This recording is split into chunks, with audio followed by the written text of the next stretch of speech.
Hey guys, how's it going? It's Alex of Coyote Star Astrology. Thank you so much for tuning into my channel. And this is my weekly forecast for the week of March 25th, 2019. And this is your informational and celebrational video for Mercury going direct in the sign of Pisces on this Thursday, March 28th, 2019. Unfortunately, however, this Mercury stationing direct doesn't carry with it all of the benefits that we normally see during a Mercury direct transit, because Mercury is stationing direct right on top of the planet Neptune, the planet of illusion and deception. So this forward movement doesn't bring with it the normal clarity that we would hope to see. When will that happen? That will happen beginning of April and into mid-April. Mid-April, we will cross out of the post-shadow of Mercury's retrograde transit, and beginning of April, Mercury and Neptune will start to move away from one another, and we will have a new moon in Aries on April 5th, which is all about new beginnings and arrival as a new version of ourselves. So I think April 5th and onward, we're really going to start to see the crystallization and some clarity regarding all of this mental confusion and questioning we've been doing over the last couple of weeks. But unfortunately, when Mercury goes direct this Thursday, it's more so, I think, going to be highlighting the themes of confusion themselves. And I think that if we can anticipate that and hold off on signing contracts and making decisions and declarations about our overall place in life, that would be the best. What we do have to look forward to this week that's going to help with the way we confront all of this is we have Venus leaving Aquarius today on Tuesday the 26th and entering the sign of Pisces. So having Venus in Aquarius during this Mercury retrograde has not been helpful at all, because Venus doesn't like to be in Aquarius. Venus is the sign of love and beauty and connection. She wants to feel close to others, and she's been in Aquarius, and Aquarius is a bit detached emotionally. Aquarius is a bit aloof and frosty and cold and looks at things objectively. Aquarius is all about exploration, so we've been wanting to try new things, and many of us have made new changes recently, but because Mercury's been retrograde conjunct Neptune in Pisces, we haven't felt totally sure about where we are. And I think that a lot of people have had anxiety. How did I get here? Why am I here? Do I even want something in my life anymore? And I think because there's not a place in our paradigm right now for uncertainty, this has been very uncomfortable. We're sort of programmed to think that we're supposed to know what we're doing all of the time, and if we don't, we can feel like there's something wrong with us, or we can feel very pressured to change. So retrograde cycles, I think this is why a lot of people don't like them, because people don't want to rethink things. They don't want to reevaluate. They don't want to double check, because we're programmed to think that we should know what we're doing and feel strong in that 100% of the time. So this week with Venus moving into Pisces, where she's seeking connection, Pisces and Venus in Pisces is about the search for the soulmate. It's about dissolving barriers. It's about forgiveness and compassion and the higher octaves of consciousness. Pisces is the last two chakras, the third eye chakra and the crown chakra. It's connection to the divine. It's you are the other me. I see myself in you. I see how we're all connected.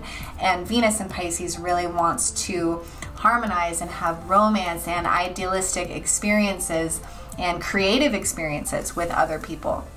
So at the very least, with Venus going into Pisces, I think that we can start to have some of the frosty edges dissolve. I think that we can feel better about collapsing into the mystery and having fun with that, and sort of just surrendering, letting go. And when Mercury goes direct, although we might not receive clarity or resolution quite yet, I think that we can see highlighted what this whole journey over the last couple weeks has really been about for us uniquely. It's very unique to the individual, as Pisces rules a different area of all of our charts and is aspecting different planets. And once again, if you want to look at your chart with me, I'll have my email in the description box and we can go over that as we prepare to make these changes in beginning of April. But for now, it's really about surrender and having compassion for that process. We also have Pluto crossing over the nodes this week. So Pluto is very tight conjunct the South Node in Capricorn as we speak, and it's going to be crossing over that node this week, midweek. So huge week for transformation on a collective level. If you're like me and you don't pay any attention to politics whatsoever, might be a good week to tune in, because the South Node in Capricorn is our collective attachment and identification with the old system, the old way of doing things, the old paradigm, which like recently and up until now has been very Capricorn, very harsh, very unemotional. Capricorn is authority, it's our government. If you know, the cop writes you a ticket and you don't have the money to pay it, they don't care. They will write you another one and send you another one, and they'll keep sending them. It's very uncompassionate. And as Pluto, the planet of transformation and regeneration, crosses over that South Node in Capricorn, collectively we are going to be catapulted in some way towards the North Node in Cancer, which is connecting with emotions, having compassion, nurturing, being emotional, and tapping into ancestry. There's been a lot coming up recently about Atlantis and Lemuria, and I think this is because collectively we are remembering and looking to ancestry and the old systems that have fallen before us. As our system crumbles, we're looking to them for answers and also unity of experience. And that's what Pisces is all about, is we are all one and having that higher perspective. So this week, although we may not get answers, I think it's about forgiveness. Pisces is about forgiving ourselves for making the choices we've made that brought us to where we're at, forgiving others for the choices they've made, recognizing that we're all imperfectly perfect as we are all extensions of the divine, and relaxing into this watery flow as we continue through the last stages of this retrograde cycle. So what to do in the process in the meantime is, I think, to really pay attention on Thursday when Mercury goes direct to what comes up. Because it's conjunct Neptune, it can be very magical. There can be lots of synchronicities and mystical signs from the universe, and perhaps taking a moment to write it down, sort of compartmentalize all of the themes that you've been working through mentally, so that you can really get an idea of what the planets have been asking you to reevaluate, so that when we hit that new moon in Aries on April 5th and into April, when those doors start flying open, we can really walk through them feeling really confident about what this growth phase has been about. But yeah, I think with Venus leaving Aquarius, we're going to be able to tap more into our intuition. That's been so hard to do during this transit, which is unfortunate, because normally during times of confusion, we're like, oh, I just want to tap into my intuition, my higher self. Well, that's been very hard to do because our mind has been confused with the retrograde and our hearts have been a bit closed and distant with Venus in Aquarius. So when she moves into Pisces, our hearts can open a little bit and we can come back into the present moment, which is the higher octave of Pisces. It's samadhi, it's total immersion with the divine and coming into the present moment and having gratitude and acceptance for the totality of whatever that looks like for you at the moment, and knowing that magic has never escaped you. Magic is always available and it's everywhere, no matter where you are or what you're doing or whether you think you're on the right path or not. In truth, you are, because that's where you are. And Pisces really helps guide you back home to that present moment and have acceptance and clarity into what this moment is bringing to you, even if it's not perhaps exactly perfect as you would like it. Pisces is not perfect per se. Pisces is chaos. So it is having gratitude for the mystery of life and the opportunity to explore it.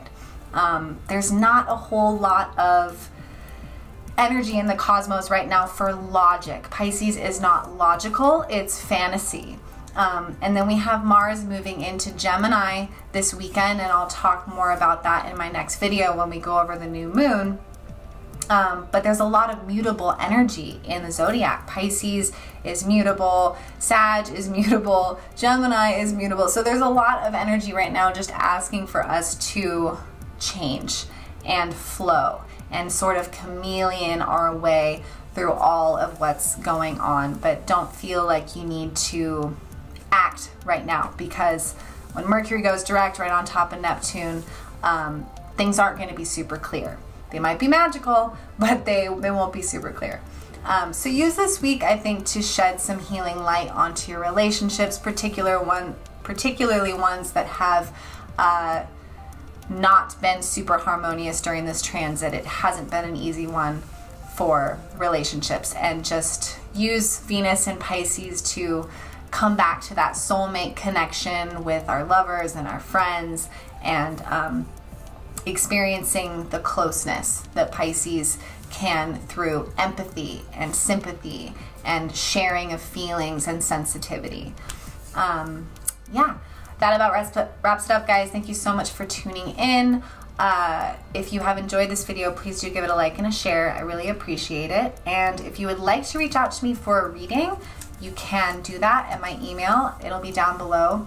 And if you have enjoyed the music in the background of this video, it has been brought to you by Signs of Life, and I will put their information in the description box as well.